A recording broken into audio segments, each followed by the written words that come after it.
하나님 말씀 시편 107편 10절에서 22절의 말씀입니다. 시편 107편 10절에서 22절까지의 말씀 우리 한 목소리로 같이 읽도록 하겠습니다. 시작. 사망이 흑암과 사망의 그늘에 앉으며 곤고와 쇠사슬의 매임은 하나님의 말씀을 거역하며 지존자의 뜻을 멸시함이라.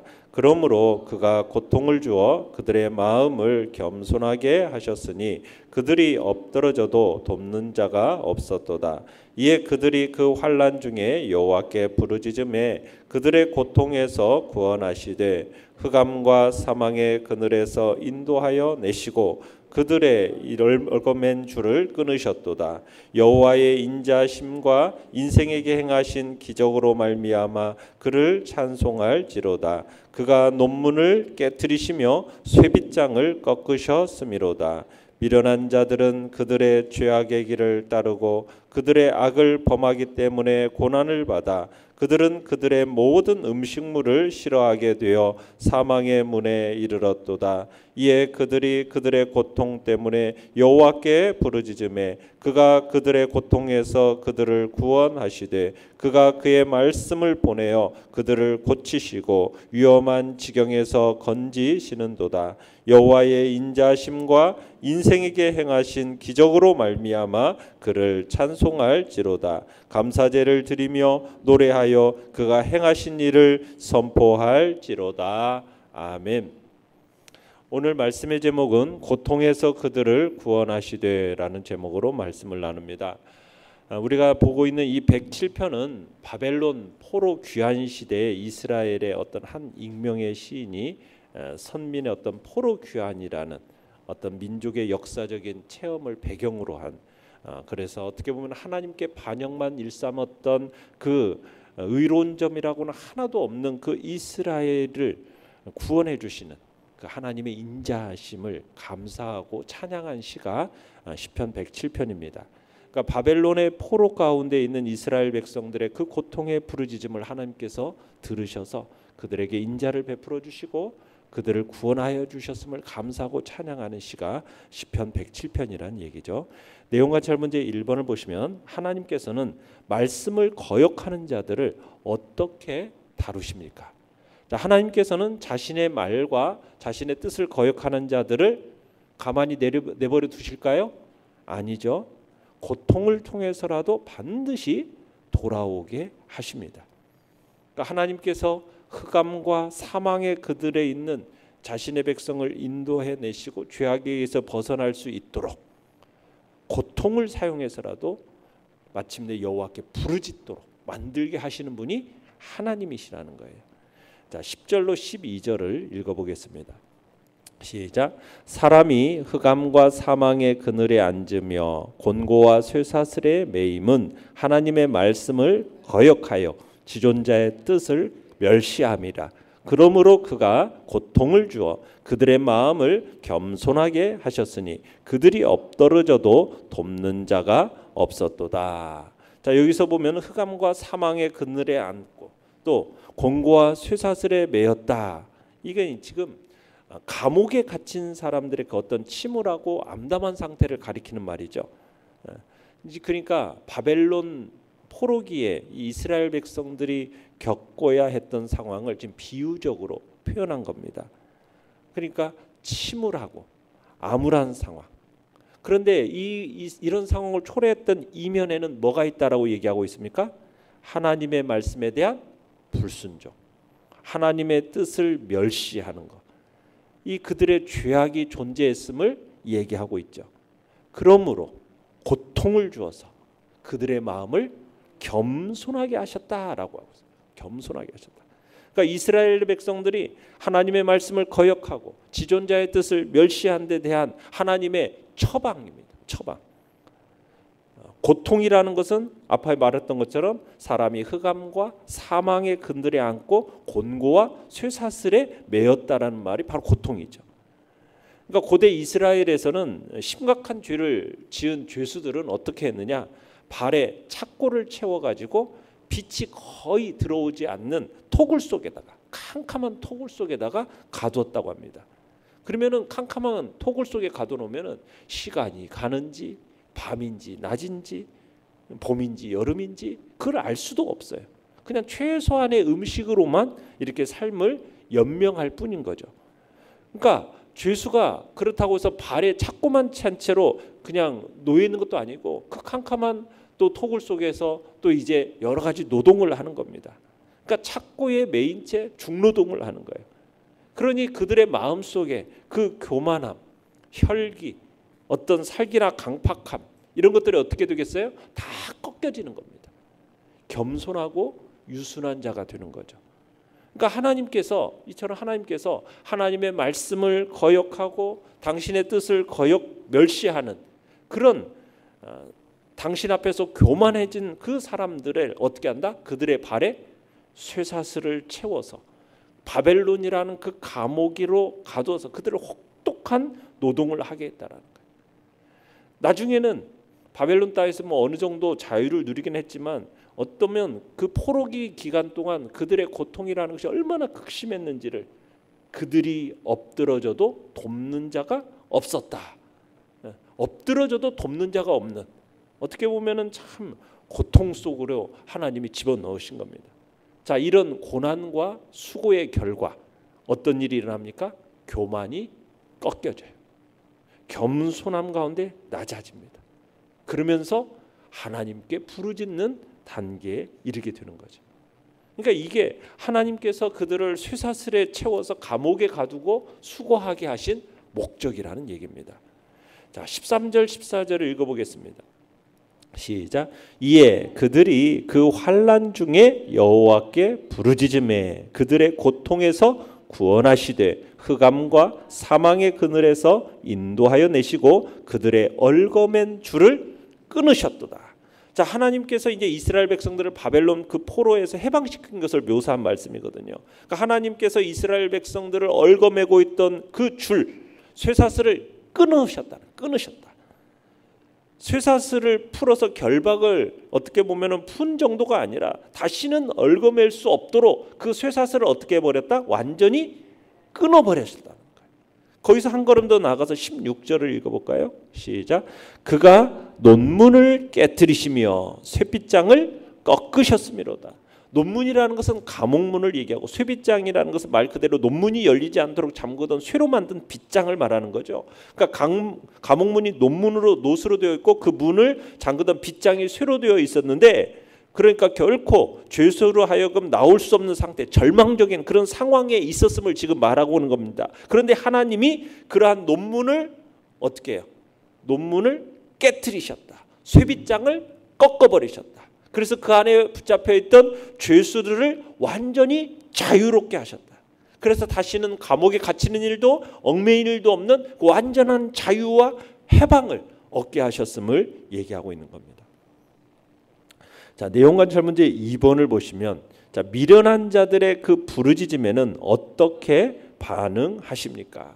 자, 여호와 하나님께서 부르짖는 그 미련한 자들을 어떻게 하시냐? 그 위험으로부터 건져내심으로 반응하심을 보게 됩니다. 자, 먼저 17절로 18절을 읽어보겠습니다. 시작.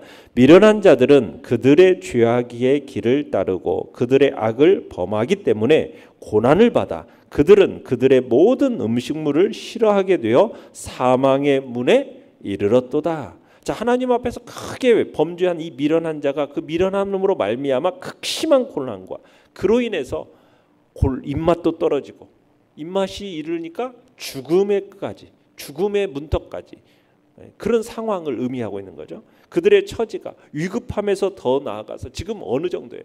죽음 앞에 근접해 있음을 분명히 말해주고 있는 겁니다. 그래서 이에 19절로 20절 읽어봅니다. 시작. 이에 그들이 그들의 고통 때문에 여호와께 부르짖음에 그가 그들의 고통에서 그들을 구원하시되 그가 그의 말씀을 보내어 그들을 고치시고 위험한 지경에서 건지시는도다. 자, 이런 미련한 자라도 하나님께 부르짖으면 어떻게 하셔요? 하나님께서 그들의 기도에 응답하셔서 뭘 보내요? 말씀을 보내어 그들을 고치시고 그를 모든 위험한 지경, 죽음의 위험에서부터 어떻게 하신다? 구원하셨다. 하나님께서 말씀을 통해서 고치시고 건져내십니다. 자, 이 말씀은 뭐냐? 말씀은 뭐예요? 하나님이에요. 하나님 자신을 일컫는 말씀이에요. 말씀은 무에서 유를 창조하는, 그죠? 지금도 이 세상을 붙들어 지탱하는 게 하나님의 전능한 능력의 말씀이에요. 그러니까 하나님께서는 중심으로 자신의 죄를 통회하고 자복하고 부르짖는 자의 그 모든 삶과 형편을 능력의 말씀으로 어떻게 하신다? 소생시키시고 회복시키시고 치유하심의 역사를 지금 얘기하고 있는 거예요. 부르짖는 자에게 역사하시는 방법이죠. 영과 묵상 문제 3번입니다. 시인은 왜 여호와의 인자하심과 인생에게 행하신 기적을 거듭 찬양합니까? 여러분 8절도 한번 보시고요. 8절에 보면 뭐라고 되어 있습니까? 여호와의 인자하심과 인생에게 행하신 기적으로 말미암아 그를 찬송할지로다. 그렇게 되어 있죠. 그 다음에 15절을 보세요. 15절도 동일하게 시작. 여호와의 인자하심과 인생에게 행하신 기적으로 말미암아 그를 찬송할지로다.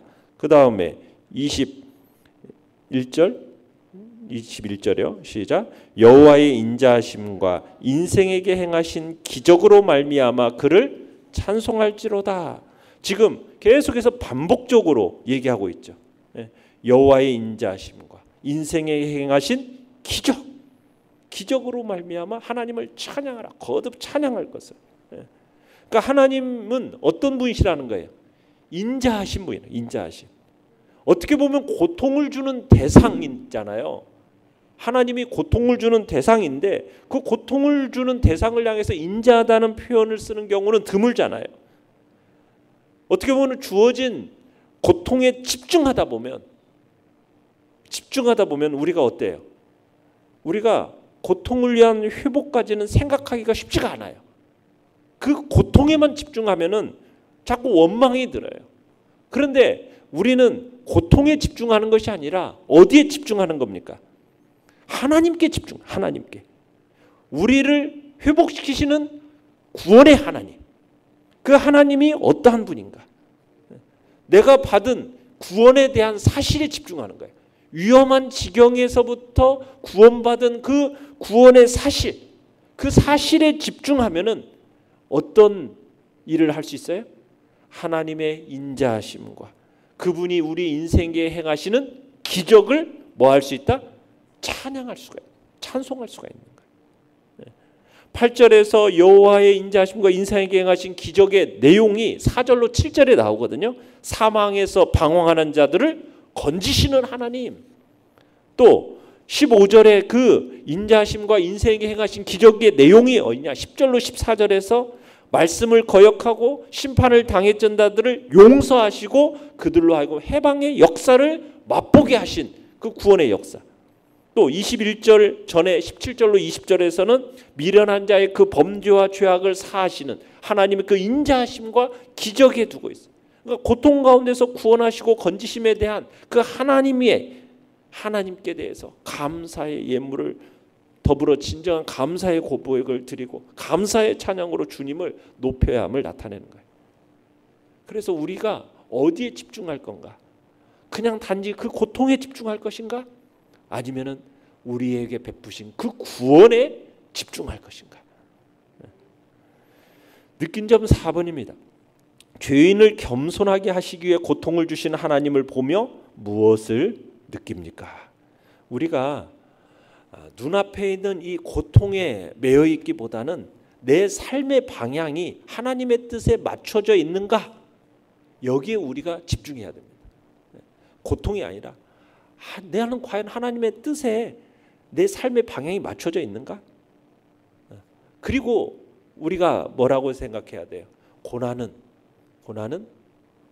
뭐라고 얘기합니까? 내게 마침내 찾아오는 하나님의 변장하고 찾아오는 뭐예요? 축복이라고 우리는 믿는 거예요. 변장하고 찾아오는 축복이다. 내게 찾아온 고통은 하나님께로 나아가는 은혜의 사슬이다. 우리가 그것을 기억하고 믿는 거죠. 이 고난과 이 수고의 결과, 그들은 교만이 꺾이는 거예요. 겸손한 가운데 낮아지는 거예요. 그러면서 하나님께 부르짖는 단계에 이르게 돼요. 그러면 하나님께서 어떻게 하세요? 그들을 쇠사슬에 채워서 감옥에 가두고 수고했던 그 목적이 달성이 되는 거죠. 결국에는 어떻게 해요? 하나님의 그 구원의 역사가 나타나는 거예요. 그렇게 겸손케 하시려는 거죠. 마귀가 두려워하는 것은 뭐냐면 겸손입니다. 겸손. 하나님이 가장 미워하는 것은 뭐예요? 교만이에요. 교만. 물은 마음이 교만한 자를 하나님이 미워하신다라고 성경 곳곳에서 얘기하잖아요. 그러니까 하나님께서는 인간의 모든 교만함을 어떻게 하세요? 반드시 깨트리셔요. 낮추셔요. 징계하셔요. 철저하게 우리를 정말 낮아져서 낮아질 수 없는 그 상태까지 이르기까지 하나님은 철저하게 우리를 낮추시고 깨트리시는 분이에요. 더 이상 낮아질 수 없을 조차 겸손함을 가지도록 하나님은 우리를 만들어 가시는 거죠. 더 이상 내가 그래서 내 안에 아무것도 자랑할 것이 없도록, 내가 자랑할 게 아무것도 없구나, 아무것도 내가 내세울 게 없구나, 이 모든 것들이 다 하나님의 은혜구나, 하나님의 축복이구나, 그렇게 하나님께 영광을 돌리도록 고백할 수 있도록 하나님은 우리를 만들어 가시는 거예요. 교만한 자는요 반드시 그 대가를 지불하게끔 되어 있습니다. 그렇기 때문에 우리는 그걸 항상 기억하고 우리 자신을 항상 겸손히 낮춰야 돼요. 우리가 우리 자신이 딱 드러나는 순간 하나님은 뭐라고 얘기해요? 수고를 통해서 우리를 낮추신다는 거예요. 그러니까 우리에게 어떤 고난과 고통과 어떤 수고를 통해서 우리를 낮추시기 전에 우리는 스스로 항상 우리 자신을 낮출 수 있어야 돼요.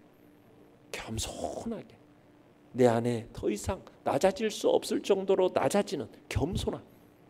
나는 아무것도 아니고 아무것도 내세울 것 없는, 정말 이 모든 것이 하나님의 은혜요 하나님의 축복입니다라는 그 진정한 고백이 우리 안에서 나올 수 있기를 주님은 간절하게 바라고 계시는 거예요.